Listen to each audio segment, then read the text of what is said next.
Here are some romantasy books that are my priority TBR for 2025.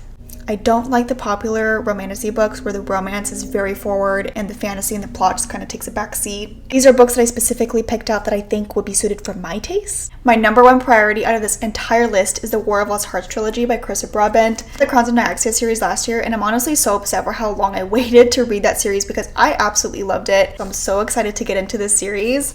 And then also by Carissa Broadbent, I want to read Slaying the Vampire Conqueror. I don't know if this takes place in the same world as the Crowns of Nyaxia. Don't really know what this is, but if she wrote it, I'm gonna buy it. And I also want to try reading the Kindreds Cur Saga by Pen Cole. I hear this is the ultimate slow burn romance, and I love slow burn. And I feel like so many romantasy books these days claim they're slow burn, and they're not. And then we have Anathema by Carrie Lake. This is a dark fantasy romance, and I just love all things dark. Pretty sure this is going to be a series, and only book 1 is out. So that kind of turns me off to starting this series, but I just need to know what all the hype is about. And then we have Trial of the Sun Queen by Nisha J. Tooley. I don't know if this is YA or adult.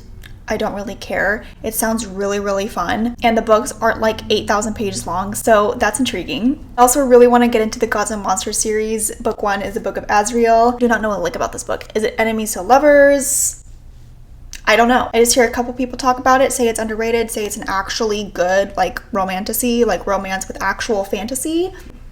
I'm in. I also kind of want to try the Ashen series. Book 1 is The Road of Bones. This is a Viking romantasy. That kind of sounds interesting. I don't know anything else about this book, so we'll see. Then we have Fantasma by Kaylee Smith. I think we have Haunted Trials, Enemies to Lovers. I'm not going to try to take this book too seriously and just go in for the vibes is kind of what I'm getting here. These are all the romantasy books that I'm hoping to read this year. Let me know in the comments if you think that these would not be well suited for my taste.